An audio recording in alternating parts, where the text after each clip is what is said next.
Hi friends, इसके पहले के लेक्चर में हमने स्टेप्स ऑफ पीएचडी आपके सामने पेश की थी कि किस तरह से पीएचडी की जाती है, पीएचडी के लिए क्वालिफिकेशन क्या है, कितना परसेंट होना चाहिए, पीएचडी करने के लिए कौन से कॉम्पिटिटिव एग्ज़ाम को क्रैक करना होगा, किस तरह से यूनिवर्सिटी में अप्लाई किया जाता है, गाइड का कंसेंट लेटर किस तरह से हासिल किया जाए, सिनॉप्सिस किस तरह तैयार किया जाए, पीएचडी की फीस क्या होती है और हमारी गुफ्तगू ख़त्म हुई थी फेलोशिप पर आकर। आज के इस लेक्चर में हम नेट जीआरएफ के हवाले से बात करने वाले हैं। नेट जीआरएफ क्या है, जीआरएफ क्लियर करने के बाद क्या फौरन अकाउंट में पैसा आना शुरू हो जाता है या जीआरएफ में कितना पैसा मिलता है, कितने सालों तक के मिलता है।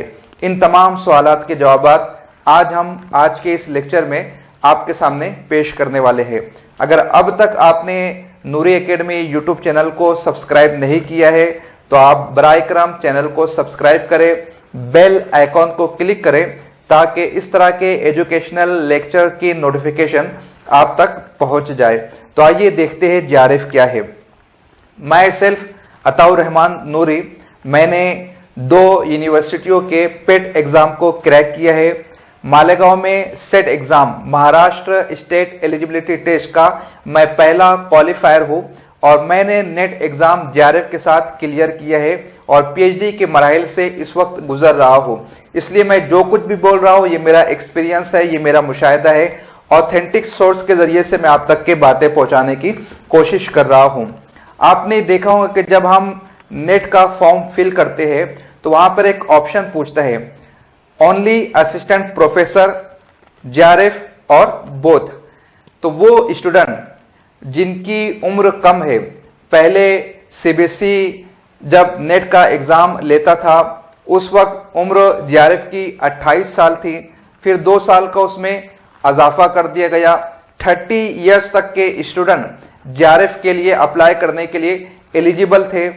इस साल से national testing agency net exam conduct करने वाली है और उसने ओबीसी होल्डर के लिए, रिजर्व कैटेगरी के लिए 5 सालों का रिलैक्सेशन डिक्लेयर कर दिया है। यानी जनरल कैटेगरी के स्टूडेंट 30 साल की उम्र तक जीआरएफ के लिए अप्लाई कर सकते हैं और कैटेगरी के स्टूडेंट 35 इयर्स तक के जीआरएफ के लिए अप्लाई कर सकते हैं। अब जीआरएफ होता क्या है?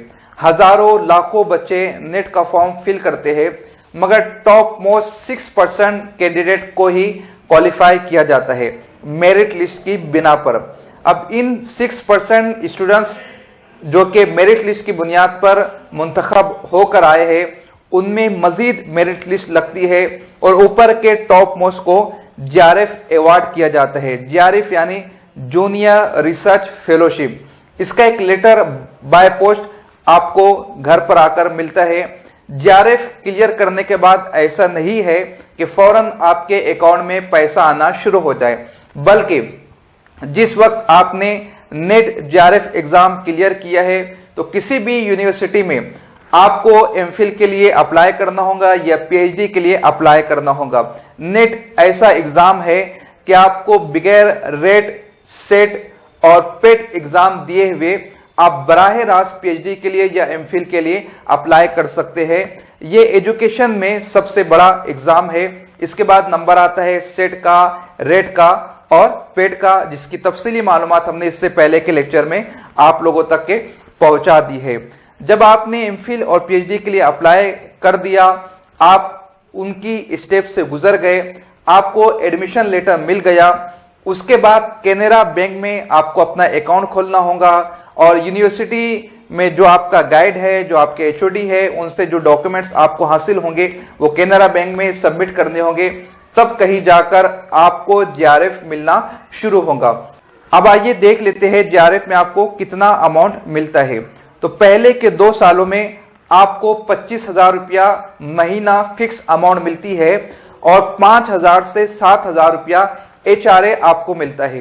ये डिपेंड करता है सिटी के ऊपर। अगर आप दिल्ली में रहते हो, मुंबई में रहते हो तो आपका एचआरए 7,000 होगा और अगर आप किसी ऐसी सिटी में रहते हो जहां पर रेंट कम लगता है तो ऐसी सिचुएशन में आपको 7,000 से कम अमाउंट मिलेगी। नियर अबाउट आपको 32,000 पर मंथ जेआरएफ के अंदर मिलता है। इसी के साथ साथ हर साल कंटिजेंसी ए बोल के 10,000 रुपया आपको अलग से मिलता है और कंटिजेंसी बी बोलकर 57,500 रुपया 57,500 रुपीज पर ईयर आपको अलग से मिलते हैं। ये 2 सालों तक के आपका टारगेट है। 2 सालों के बाद कमेटी बैठती है, आपका रिसर्च वर्क देखा जाता है, आपकी ऑथेंटिसिटी देखी जाती है और उसके बाद जीआरएफ कन्वर्ट हो जाता है एसआरएफ में, यानी सीनियर रिसर्च फेलोशिप। अब तक के आपको जूनियर रिसर्च फेलोशिप में 25,000 रुपया मंथली मिल रहा था, लेकिन एसआरएफ में आपको 28,000 पर मंथ मिलना शुरू हो जाता है। एचआरए की जो लिमिट है 5,000 से 7,000 रुपया वो एज इट इज रहती है, लेकिन कंटिजेंसी ए जो कि हर साल आपको 10,000 रुपया मिला करता था, एसआरएफ में अब आपको 20,000 रुपया हर साल मिला करेगा और कंटिजेंसी बी जो कि 57,500 रुपया हर साल की है वो एज इट इज 3 सालों तक के आपको मिलती रहेंगी। अब ये देख लेते हैं जेआरएफ में कितने सालों तक के आपको पैसा मिलने वाला है। तो जेआरएफ 2 साल, एसआरएफ 3 साल, कुल मिलाकर 5 सालों तक के आपको गवर्नमेंट की जानिब से, यूजीसी की जानिब से फेलोशिप मिलती रहेंगी। वो स्टूडेंट जो 5 सालों में अपनी पीएचडी की डिग्री मुकम्मल नहीं कर पाते हैं उन्हें एक्सटेंशन मिलता है। ऐसी सूरत में 5 सालों के बाद आपको फेलोशिप मिलना बंद हो जाएंगी। बाद के खर्चात, बाद की खर्चे आपको खुद उठाने होंगे। कम से कम 3 सालों में आप पीएचडी की डिग्री कंप्लीट कर सकते हो और ज्यादा से ज्यादा फेलोशिप के हवाले से आप 5 सालों में अपनी डिग्री को कंप्लीट कर सकते हो। अगर जूनियर रिसर्च फेलोशिप और सीनियर रिसर्च फेलोशिप की अमाउंट आप देखते हो तो तकरीबन 23 लाख से 25 लाख रुपया आपको फेलोशिप मिल जाती है। तो ये एक ऐसा माध्यम है कि आपको डिग्री भी मिलती है और आपके खर्चे भी फेलोशिप की शक्ल में पूरे होते हैं। तो एक अच्छी अपॉर्चुनिटी है। मास्टर डिग्री करने के बाद आप नेट एग्जाम क्लियर करके, जेआरएफ हासिल करके अपनी पढ़ाई को आसानी के साथ मुकम्मल कर सकते हो। इसके बाद के लेक्चर में हम इस बात को बताने की कोशिश करेंगे रेट, पेट, सेट और नेट एग्जाम में क्या फर्क होता है, इन चारों एग्जाम के क्या इंपॉर्टेंस है और कहां पर ज्यादा मान्यता हासिल है नेट एग्जाम को। तो बने रहे हमारे साथ नूरी एकेडमी यूट्यूब चैनल पर।